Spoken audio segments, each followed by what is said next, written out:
All right, so as for myself, I direct the pulmonary fibrosis program at Cone Health. I'm the director for the pulmonary fibrosis program there. I'm also the CEO for Pulmonx Clinical Trials. And with the Pulmonary Fibrosis Foundation, I'm a steering committee member. Okay, so the stuff that's on the stock is for general educational purposes. So any specific advice, I would recommend you talk to your physician. Okay, so generally speaking, there are, as drugs are being developed to help you all, they go through various stages. The basic stage, the translational stage, and then the clinical stage. And overall, this can be years and years, decades in development. So it's a very slow process, unlike a Google or an iPhone. Okay, all right.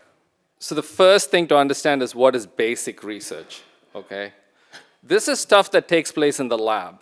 You know, you guys are on Esbriet or nintedanib or pirfenidone way before, decades before there was stuff going on in the lab that ultimately resulted in that, in those drugs being developed. Okay, that's basic research.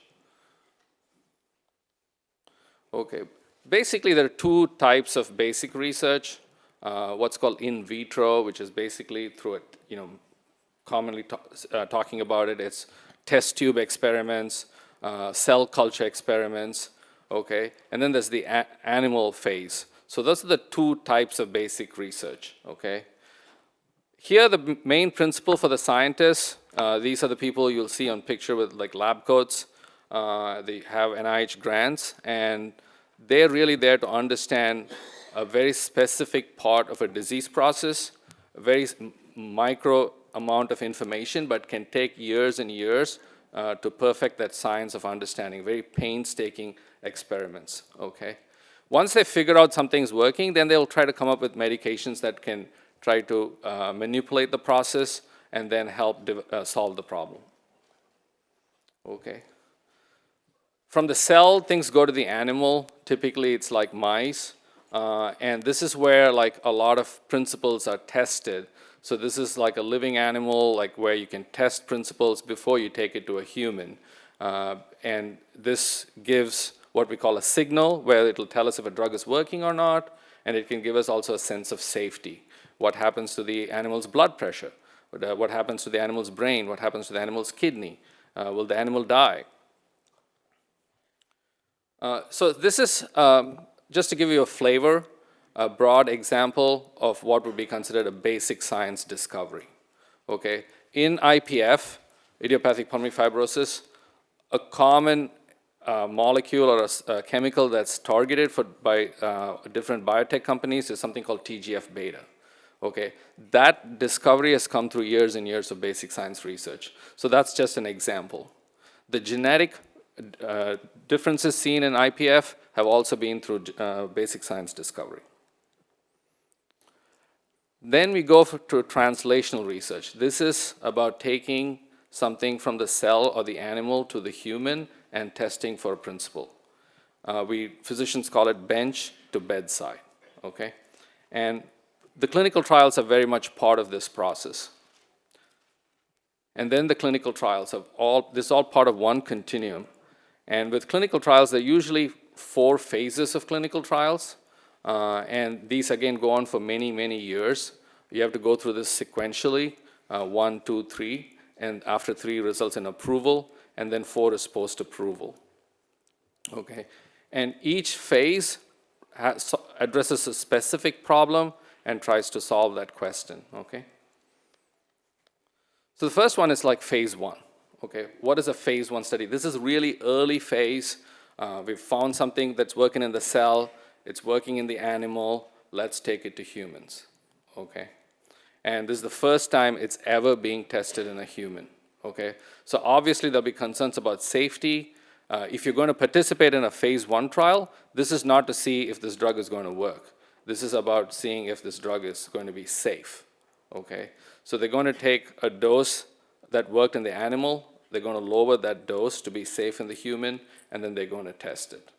And because it's the first ever time it's in a human, we have to be extremely safe, so it'll be done in an extremely controlled environment, and the main question there is to see if it is safe, okay?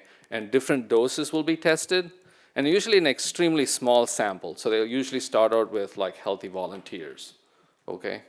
And at least 30% of these trials fail during this time, okay? And so this is just an example of a phase 1 trial. It's about like an antiviral that was studied in like IPF patients. So it's just to give you a flavor of an example, okay? And it was deemed that this antiviral was safe to take along with pirfenidone in IPF patients. And if you look at it, extremely small number of patients, 31 patients. Next, the trial moves on to like what's called phase 2. And here it's a larger group of patients. We're now moving from a normal healthy volunteer to a diseased patient. And again, the main question is it safe in the disease, okay? And they will try to answer questions about whether it works, okay? And usually a much larger group of patients, usually 100 to 300 patients, but IPF being rare, IPF studies run usually less than 100 patients. And you're usually only involving patients with the disease. And again, a significant number of trials fail in this phase, and only some move on to what's called phase 3. Okay. So this is Boehringer Ingelheim's study with phosphodiesterase inhibitor. I believe this is now in phase 3 right now. So if you look, it's a classic phase 2 study. They had 141 patients, 47 patients, and the chemical doesn't have a name, it only has a number. And the early results were published in the New England Journal of Medicine. Usually when it gets published in the New England Journal of Medicine, it means something is promising, okay? And here you'll see this early indication. This doesn't mean it will work in a larger group, but this just tells us it is promising. So really, like, a physician cannot prescribe this, okay?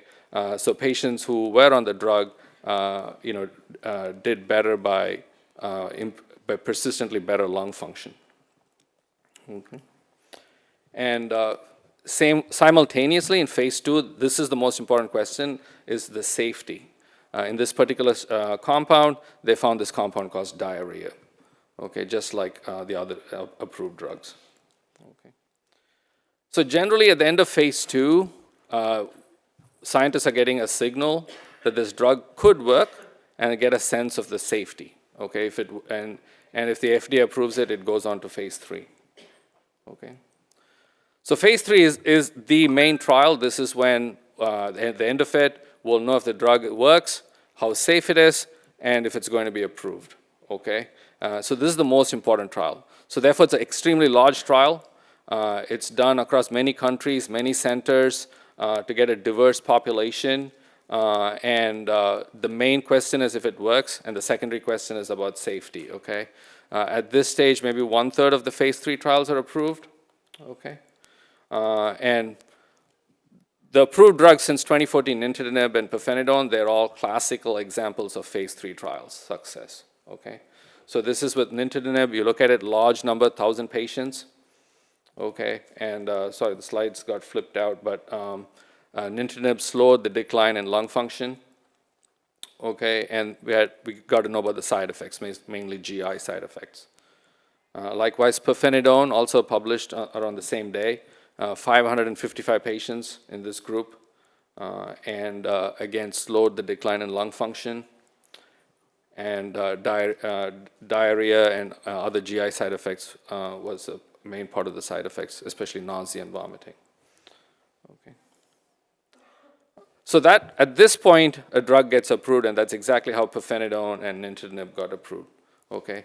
And once a drug is approved, that's not enough. The sponsors of the drug do collect data, okay? And that data collection happens through data collection methods, but also phase 4 trials can happen. This is to look at long-term safety effects, and is this still safe in a regular population? And a large number of patients are involved in this. And if the drug is found unsafe, it'll be removed from the market, okay? So there are examples, it's called medical reversal, and there are examples of medicines that have been removed from the market, okay? So this is one such example of a phase 4 clinical trial, not due to IPF, but post-approval. Okay. So overall, it can take years and years for medicines to get developed, and really only 10% of medications finally go through the whole filter and get approved. Okay, and the timeline's really long. Okay. With that, thank you, and this is our team, and I want to thank Fred Haley. He's our patient support group chair. He formed the first support group in North Carolina. He's here with us. Thanks to clinical trials, he's doing quite well. He's on oxygen now, but took him many years to get there. Pre-approval, hearing stories like Fred, who's been battling this disease for 10 years, was unheard of. And he's really helped navigate and give us, tell us physicians how to deliver better care for pulmonary fibrosis. And Yulia for helping me with the slides, and Jennifer is our research manager who runs our clinical trials. My name is Tim Sheehan. I'm a research project manager at the Penn State College of Medicine and the Penn State Hershey Medical Center. Get this clicker over here. When I got involved in pulmonary fibrosis research about 8 years ago, I never thought I'd be standing up here in front of you all today, so this is truly an honor, and it's a humbling experience for me to be up here. And I want to thank the Pulmonary Fibrosis Foundation for putting on this summit, and also for everything else that they do to help, combat the disease of pulmonary fibrosis. You've heard enough about me already, but I do want to give a shout out to my team at Penn State. My principal investigator is Rebecca Bascom. Not only is she a physician, a researcher, a teacher, but she's also a great mentor and has been my mentor for years, and without her, I would not be standing here today. We also have a couple research coordinators that work with me as well, Lisa Schultz and Mia Ray, as well as a whole slew of ancillary staff that make up our team, from the respiratory therapists to the radiologists to the pathologists to everyone who has, their hands in the game helping us, conduct our research at Penn State. I have no disclosures. I do want to say that any information contained in this presentation is only for informational and educational purposes. If you have any medical questions, please ask your provider, your physician, your provider. And also, with that being said, that I'm very passionate about this topic, and I'm open to constructive criticism and great discussion. So if anyone has any ideas or disagrees with anything that I say in my talk, please find me after this session and throughout the conference. I would love to talk to each and every one of you about, clinical trials and your experience.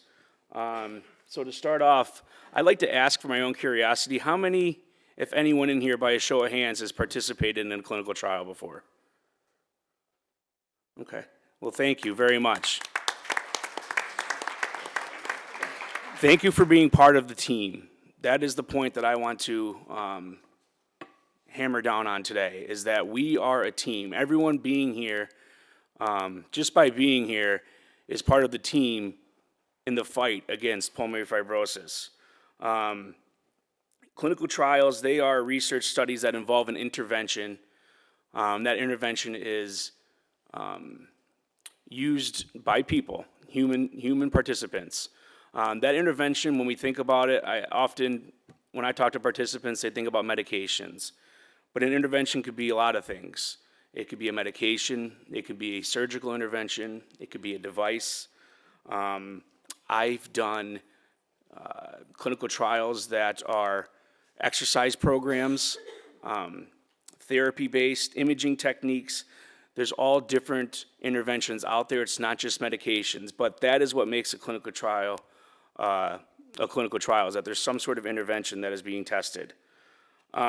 It's the primary way how researchers determine if a new form of treatment is safe and effective.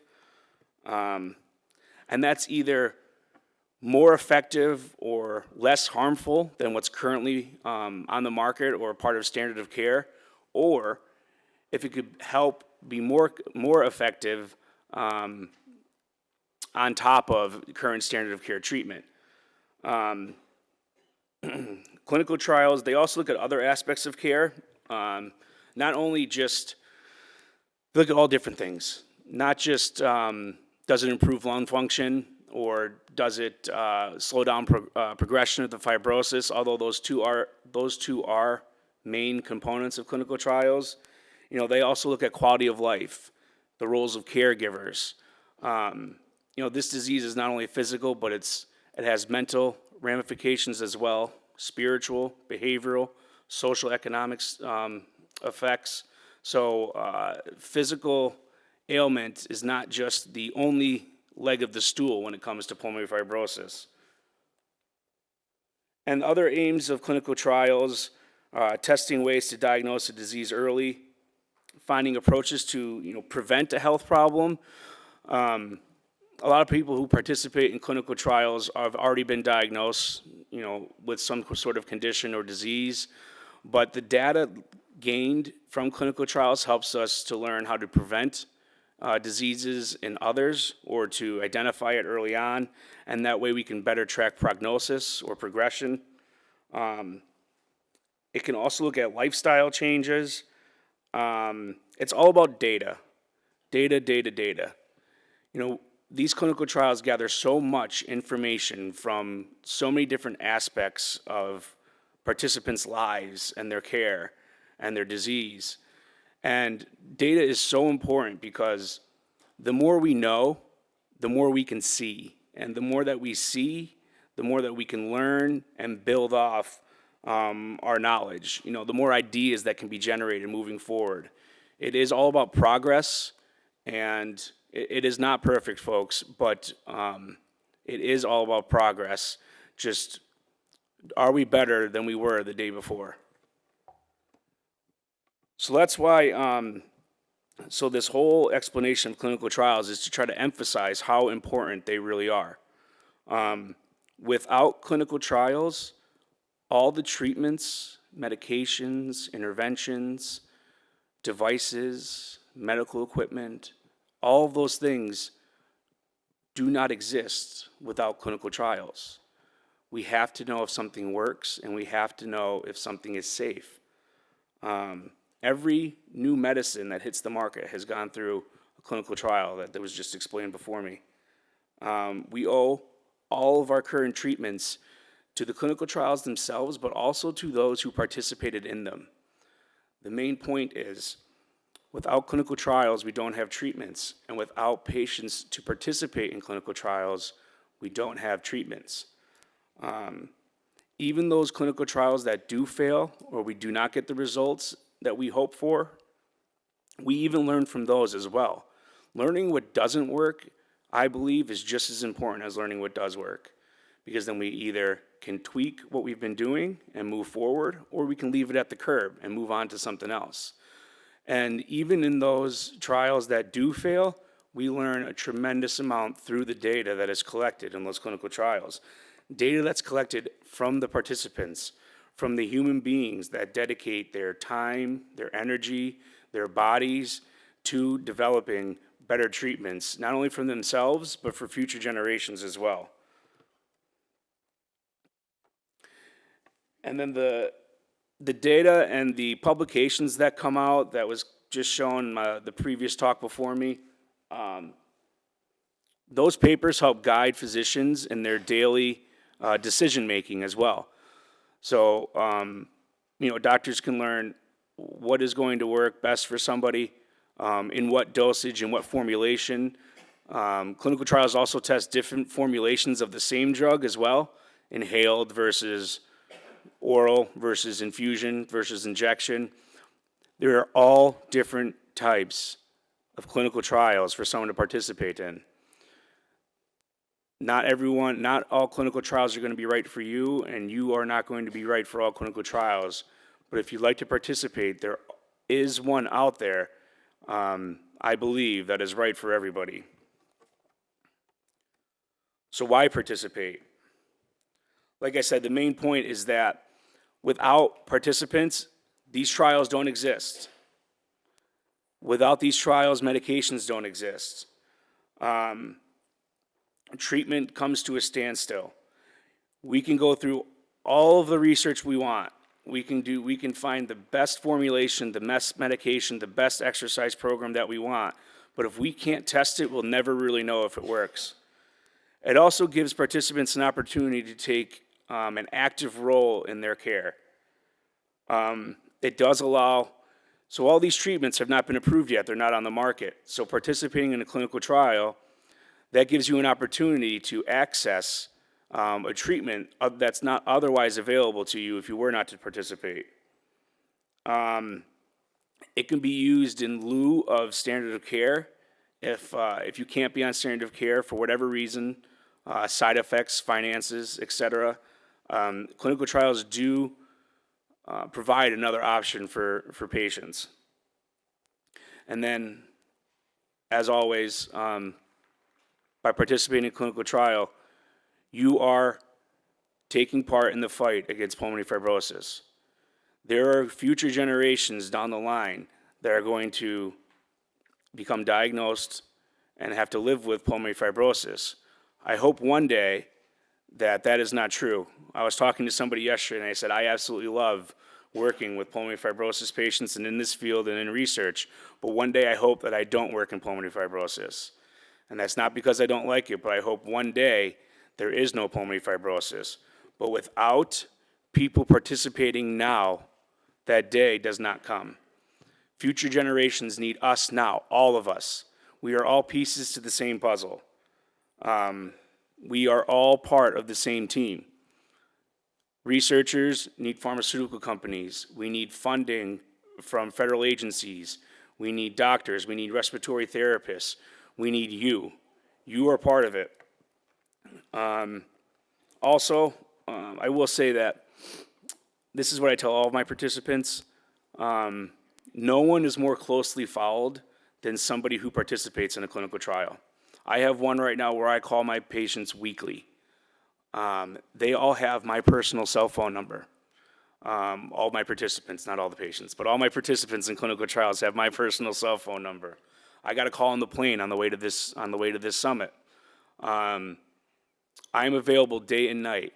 It allows patients to form personal relationships with their healthcare team, at least at Penn State. No one is more closely followed. If they need something, they have a direct line to their provider, okay, indirect, through me. I have a direct line to their provider. So there are benefits, outside of the drug might help you with your condition, it might not. But there are other benefits of just participating. Most clinical trials will pay you. They will provide you compensation for your time and for your travel. That is how important participants are to these studies. That is how much we need you. And we recognize that you are sacrificing your lives, your time, your energy, your money, your body to be in these trials. So again, progress cannot happen without people who choose to participate and those who connect people with trials. We need you. You need each other. Future generations need us now. And to me, when it comes to research, there's no providers over here and participants over there. We're all pieces of the same puzzle. We are all on the same team. We're all just humans, part of the same human race, just trying to stomp out disease. And it just so happens that we're trying to stomp out this disease. So going forward, whatever the motivation, when you choose to participate in a clinical trial, you do become a partner in scientific discovery. Again, it helps future generations down the road. And all of the major breakthroughs that we've had over the past few decades in pulmonary fibrosis, none of those happen without the generosity of clinical trial participants. Now, if I've convinced you and you want to participate in a clinical trial and you don't know where to look, again, come find me after the meeting. I can definitely show you. But the Pulmonary Fibrosis Foundation does have a great resource in the Clinical Trial Finder. I have the website there, and there's also a phone number as well. I don't know if anyone's ever heard of it, but it's called clinicaltrials.gov. That is what I use to find clinical trials. But that is the website name, clinicaltrials.gov. It lists all of the clinical trials going on now in the United States, if they're actively recruiting, where they're at. And you can search by disease or location or drug name. And again, talk to your local healthcare providers. They will know what research studies are going on, or they should be able to direct you to somebody who does know. And then, again, there's my contact information. That is not my cell phone number. That is my office number. I also have business cards, but I'd be happy to talk to anyone throughout the rest of the conference or when we all leave here and go back to our homes. I'm always interested in hearing from patients, participants, and other researchers as well. Always open to new ideas. So thank you very much. My name is Janelle, and I'm going to talk about what it is like to participate in a clinical trial. Get this. My talk objectives are the importance of reading and understanding the informed consent form, things to consider when thinking about participating in a clinical trial, and understanding the clinical trial process. So I know Tim touched on this a little bit, but why do people participate in it? Well, I asked some of our seasoned trial participants what made them want to join a clinical trial, and here were some of the reasons they gave. Some patients find it empowering to be able to dedicate their time and effort to advancing the knowledge of the disease and treatment options. Rare diseases can feel hopeless to many, and being able to champion their own cause is a big motivator for a lot of the participants. Some have described trial participation as their version of community service. Others hope that their participation might help their family member in the future. Clinical trial participants also experience more frequent provider check-ins than the average clinic patient, and some people see that as an added bonus. And then finally, some people just need a reason to get out of the house. So what kind of trial would you want to participate in? As we learned earlier, there are different kinds of clinical trials. There are observational studies, which typically are just researchers asking to collect and analyze your information that already exists, like registries. Many patients with pulmonary fibrosis are also interested in interventional trials, which involve a drug, treatment, or other therapy. These are sometimes the only intervention that might be available for someone who can't take the FDA-approved therapies. Notice I didn't say treatment, because most interventional trials have the possibility of the participant randomly getting either the study drug or the placebo. Most of what I'm going to be discussing relates to interventional studies. Deciding to participate in a clinical trial is a big decision. So understanding what you are voluntarily getting into should help guide that decision-making process. I want to emphasize the word voluntarily. You get to decide if you want to participate or not. No one can require you to do so, and no one can require you to continue in a study once you've enrolled. Choosing not to participate or choosing to end participate will not affect your current medical care. So how do you decide if you want to participate? The informed consent. Before you start a clinical study, you will have what is called an informed consent form, or ICF, that explains the purpose or the why the study is being done. The ICF can be anywhere from 1 to 2 pages all the way up to 30 or more pages. It should always be in your preferred language, and you should not feel pressured or rushed in your decision-making process. Some important elements in an ICF include the drug background and the possible risks, the study length, the study tests and their risks, any alternative therapies to the study, benefits and compensation, how your information is used and stored, contacts for the study, and your responsibilities as a participant. At our site, when we are first notified of a patient's interest in participating in a clinical trial, we like to provide a copy of the ICF, so before the person can come in for their first visit, they have time to review it in the comfort of their own home. They have time to review it with their family, their friends, their loved ones. They can reread it as many times as they need, write down notes, and have questions ready for us. For instance, what might be expected from you as a participant? Although you are volunteering to participate in a trial, you are going to have some responsibilities. These might include telling your study team your full medical history and your current medication list. This will include your prescription drugs, your over-the-counter medications, supplements, and vitamins. You will also be responsible for updating your study team throughout the trial of any changes to these. You will need to do your best to attend all of your appointments and follow any instructions given to you by your study team. Examples of this may be when to take your medications or if you need to be fasting before certain visits.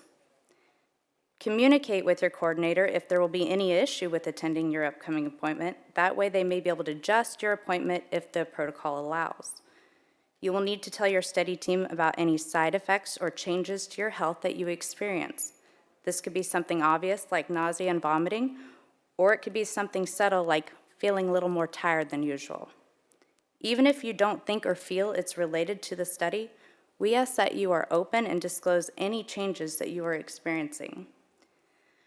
Good communication with your study team is one of the most important responsibilities for a study participant. If this sounds like something you are willing to do, great. You are one step closer to becoming a clinical trial participant. But there are a few other things you may want to consider.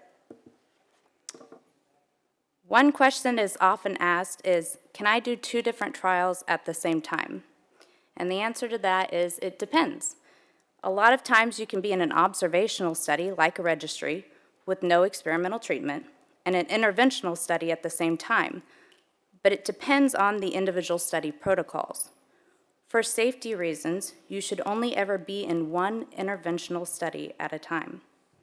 If you are looking for trial options and participating sites, I recommend going to the website clinicaltrials.gov. When deciding on a study to participate in, I would encourage you to make note of what is important to you. If you want to be involved but you don't necessarily have a lot of free time, make sure you look at the frequency and lengths of visits required. Some studies can have visits that last all day long or have multiple visits within a short amount of time frame. Ask yourself, are you wanting to be committed to something long-term, like a 2-year trial, or are you wanting to have a short-term trial, 3 to 6 months? Another question you may need to ask yourself, are there tests or procedures you don't want to do? Most of all the interventional studies that I've worked with, at a minimum, require pulmonary function tests, blood draws, and patient questionnaires. So if you don't really like needles, maybe consider a study with not a lot of blood draws. Some other things to consider are, do you want to participate in a trial that has an open label option? How far is the site from where you live?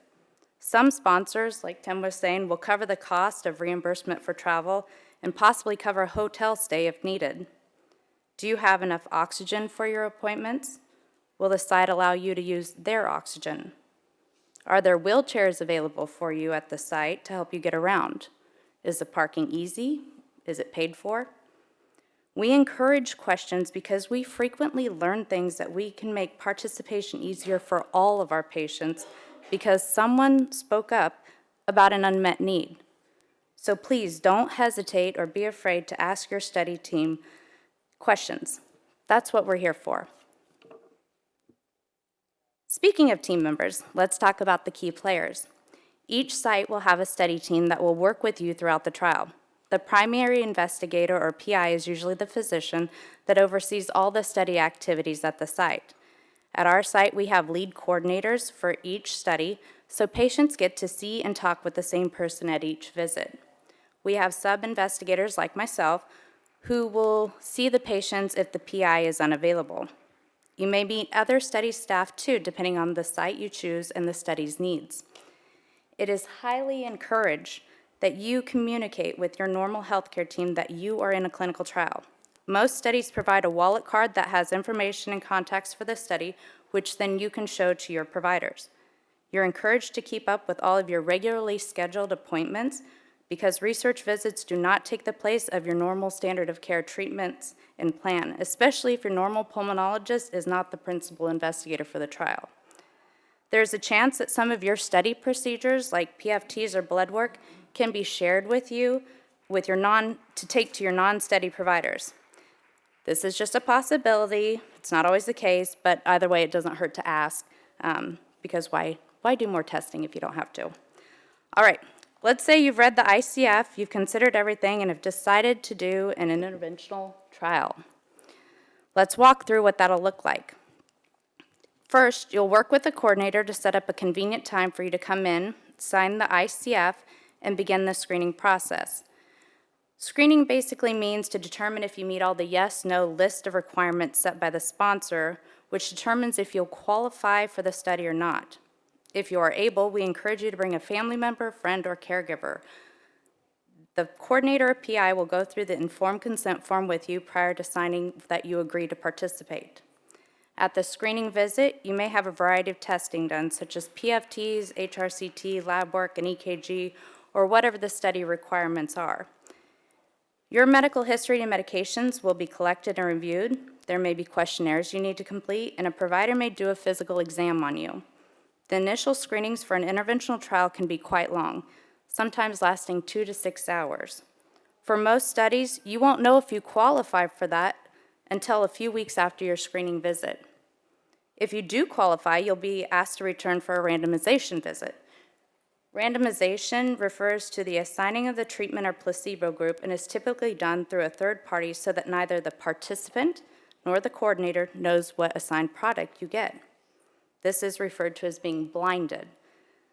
The randomization may be like the screening visit in that there may be several more tests done and may last for an extended amount of time.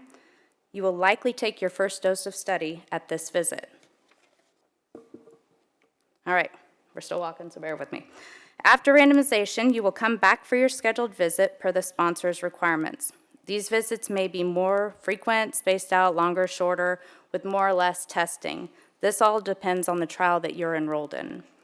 Typically, there will be more frequent visits at the start of the study to ensure that your safety is monitored more closely right after starting the drug. There may be downtimes in between testing or medication administration, so talk with your coordinator and see if you can bring in something like a book or anything else that you enjoy to do and help pass the time. At the end of the study, there is usually a very big visit, again like kind of the screening, where you'll repeat most of the testing that you did at the beginning of the trial.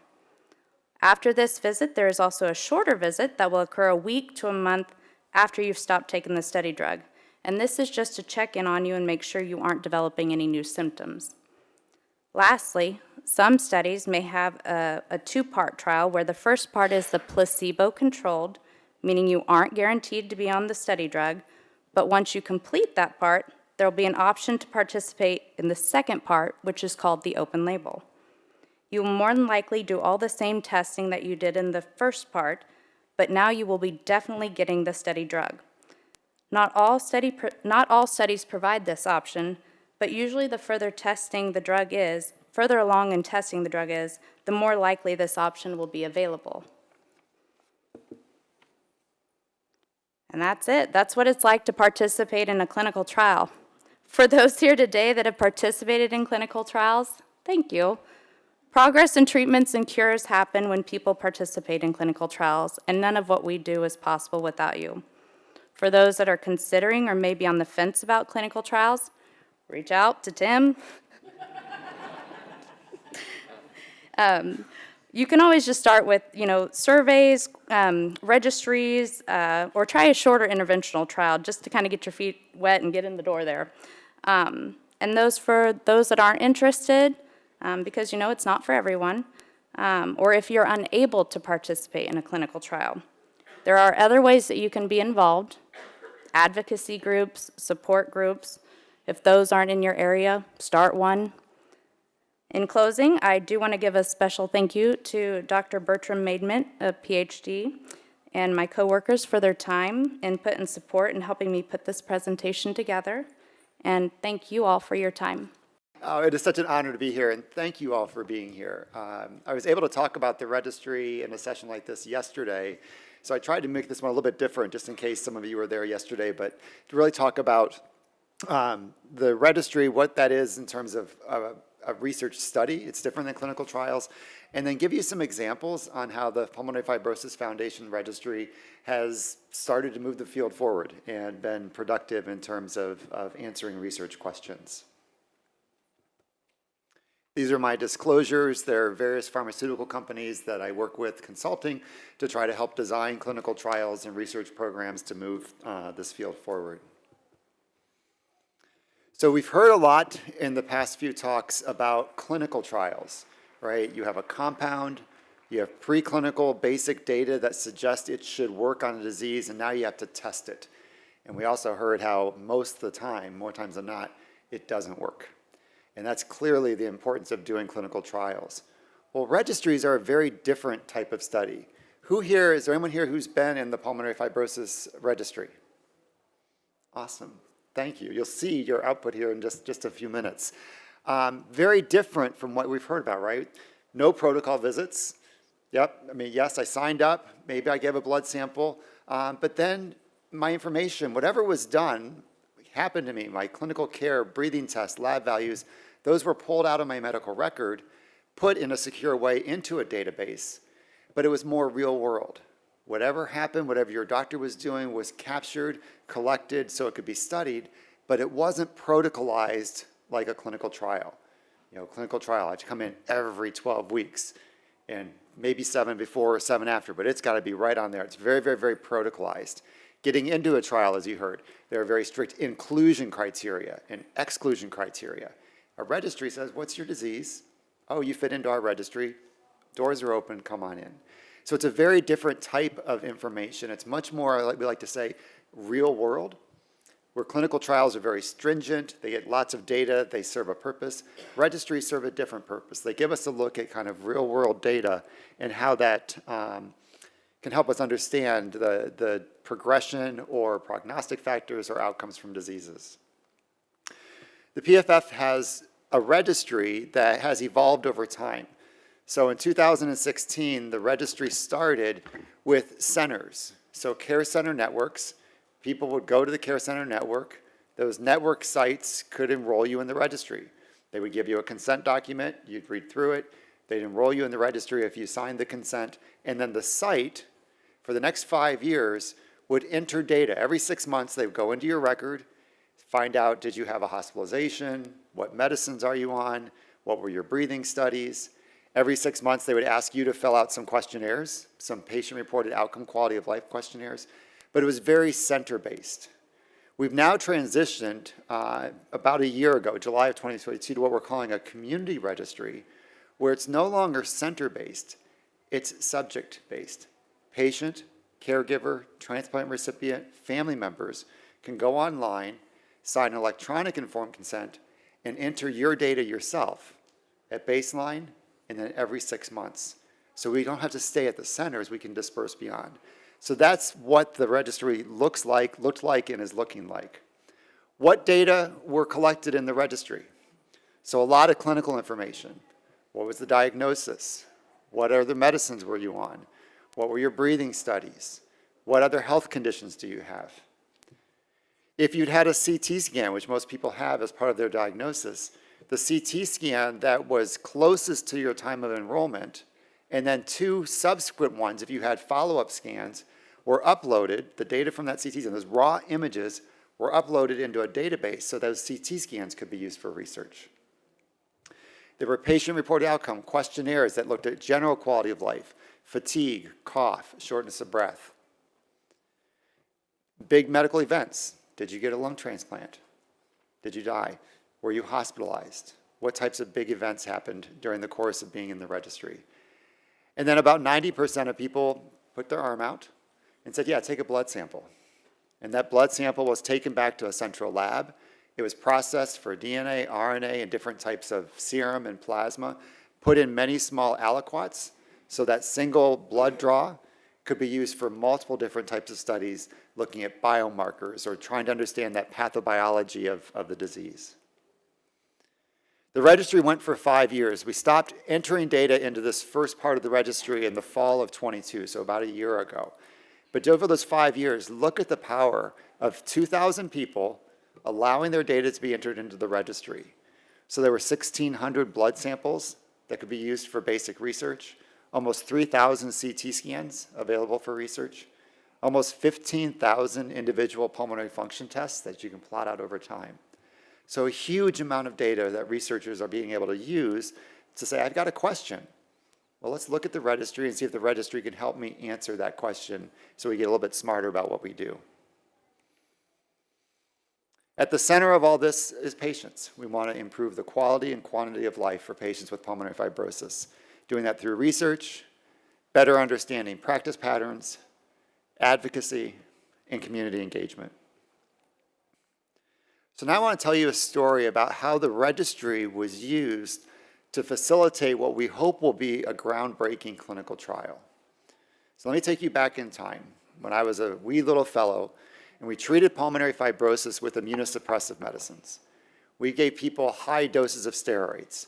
In fact, the first paper I ever published was 39 patients that were given 3 months of high-dose steroids. The idea was inflammation must be driving fibrosis. At the end of that study, we were 100% successful in giving everybody a side effect, and I don't think we made anybody better. But we weren't that smart. And so the guidelines in 1999 for pulmonary fibrosis said, consider treating your patients with IPF with lowering immune medicines, immunosuppressive therapy, after weighing the risks and benefits. And we all stopped reading there, but the next paragraph actually said, however, there's no data to suggest that it actually works. There had never been a large clinical trial to prove. It was like, this is a bad disease. We think it must have something to do with the immune system being bad, so we'll stop the immune system. And we treated people for many, many years with therapy that we thought would work. Then there were data that were emerging from Germany that was looking at antioxidants. You know, you think of like, we're here in Orlando, right? The sun, ozone, and oxidative stress is bad. And it turns out the ability to deal with oxidative stress in the lungs of IPF patients is lower. So the hypothesis was if we give people an antioxidant, something called N-acetylcysteine, a simple supplement, maybe they would do better. And there was some early kind of phase 1-2 data to suggest that might help, which led to a large clinical trial. This large clinical trial took what we were doing. Everybody still got immunosuppressive therapy. Remember, it wasn't proven, but we thought we were doing the right thing. So we said everybody should still get that because it'd be unethical not to treat. But on the background of that, we'll either give people NAC, N-acetylcysteine, or placebo.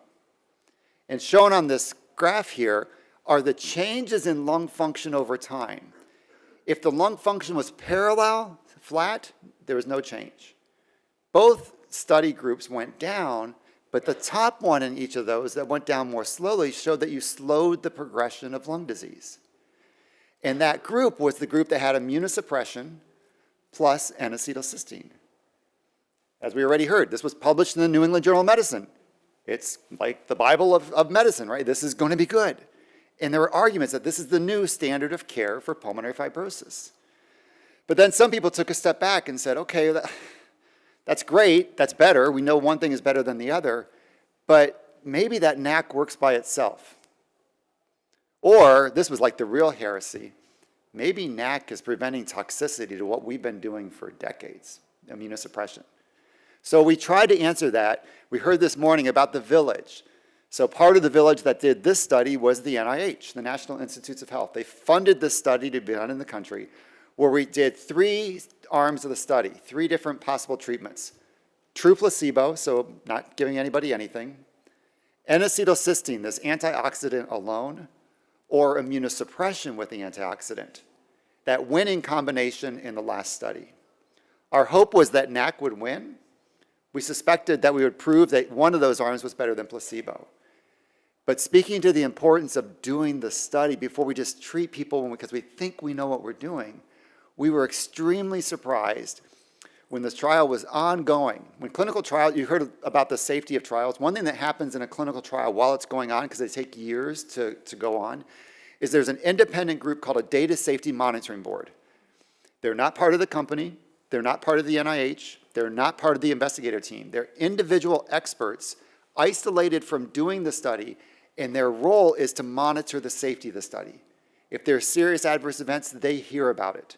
They also can look at the 2 arms. They can be, quote, unblinded to see, Is the study actually positive before the end and we should stop it? Or is there harm going on? And that's what we found out. Halfway through this study, before it was even finished, we found out that what looked like the winning combination, that NAC plus the immunosuppression, was actually harmful. Compared to placebo, there were more deaths and more hospitalizations in what looked like was a winning combination. I mean, that's sobering, right?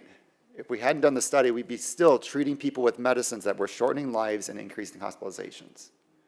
Really, really important to do these studies. Now, the study continued with NAC alone versus placebo. Those curves look pretty superimposable. So he said, darn, NAC doesn't work. Now, here's the introduction of why I'm talking about the registry. Justin Oldham and Renoth and some of his team looked at these data. As part of this trial, he said lots of things are collected. There were blood samples.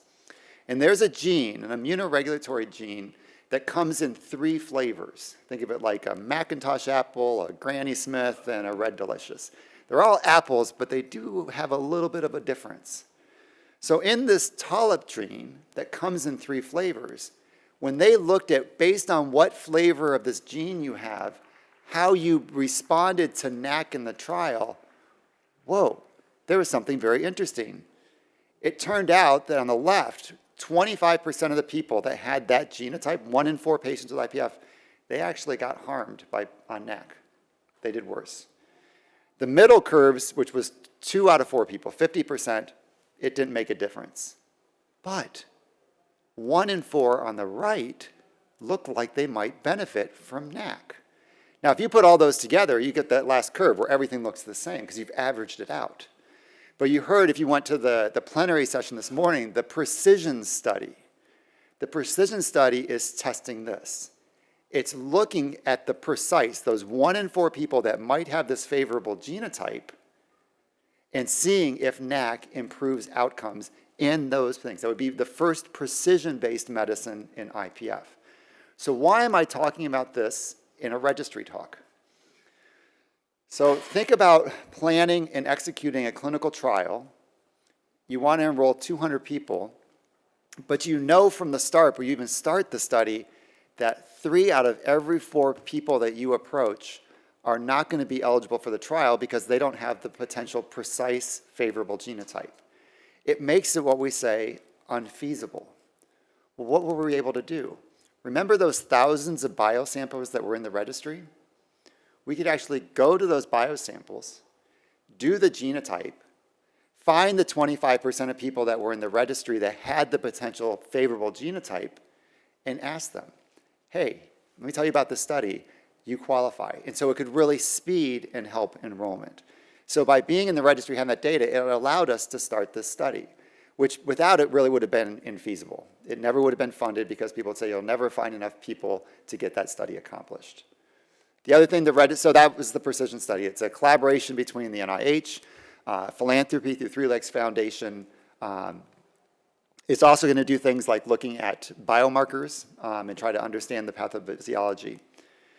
We use sites from the registry. We were able to look at those registry sites and say, as a site, how fast were you contracted? How good were your data? So we could pick the best of the best sites from the registry to be the best sites in this clinical trial. So a long-winded example of how putting data into a registry, biospecimens, allowed us to do what will hopefully be a groundbreaking clinical trial. We've enrolled about 187 of the 200 patients, so we are really close to closing enrollment. It's a 2-year study, so it'll be another couple years after that last patient before we get the answer. But if it works, it'll be the first precise therapy for pulmonary fibrosis. Just quickly, other things that the registry is doing. I mentioned biomarkers. So because those biosamples were there, many, many companies were able to come together. See how you kind of think like it's capitalism, right? Company A versus B, and there's some of that, but yet they also want to move the field forward and work together. So the Prolific Consortium is a group of many pharmaceutical companies that have donated resources, intellectual and financial, to do biomarker analyses on those biospecimens to try to see how they help us understand how the disease might behave. They're looking at these various biomarkers here. They may or may not be the right ones, but it's a start. And it never would have happened if people hadn't donated blood and put the samples into the registry and then allowed those to go along with all their clinical data to see how things changed over time. And then lastly, investigators can go to the registry and get the data or the specimens or the CT scans and do research. And this was a really fun slide to put together. I just went and looked at studies that have been published using registry data. All right, and this is, I could have made 3 of these slides. This was just one that I made for illustration. But it shows that these were research questions that by going through the registry, the answer was there. If people hadn't participated in the registry, if the registry didn't exist, this would be a blank slide. And every question answered by a study on this slide would still be a question instead of something else that we know about pulmonary fibrosis. So there are lots of unanswered questions. Participating in the registry helps get us part of the way there, as well as clinical trials. I'm going to just move forward and just say one last thing, because I know I'm out of time. I mentioned the community registry. So is anyone here in the community registry? A couple people. So you can go to the website, pffregistry.com, and click on it. It'll take you to an electronic consent document where it'll tell you about the study in a little bit more detail, and then you can sign up and get permission. You'll spend an hour or 2 filling out baseline questionnaires, getting that baseline data in there, and you can come and go and come and go. And then every 6 months, you'll get a ping to say, can you just update if there's been any changes? It'll also ask you, do you give permission for the foundation to contact you? So we could reach out to you in the future and say, hey, here's a study in your area you might be interested in. Or send a survey to try to gather more information. So encourage you to sign up. It started in July of 2022. We've got about 1,800 people that have registered, and I'm hopeful after this conference and people hear about it more, it will just be a huge spike up and we'll get a lot more data. I will be honest with you, the database is super secure. It's like a health medical record, so it's very, very secure. But the interface that we started using is something called REDCap, which is very university-based, and it's clunky, and it's hard to get through. We are working to find a vendor that can give us a better web interface, not change any of the security, but just make it more user-friendly. So I'll apologize ahead of time to those of you that go and sign up, and you're like, man, this is a lot of work. It is, but it will get better. And so bear with us as we learn and evolve over time. So I will stop there.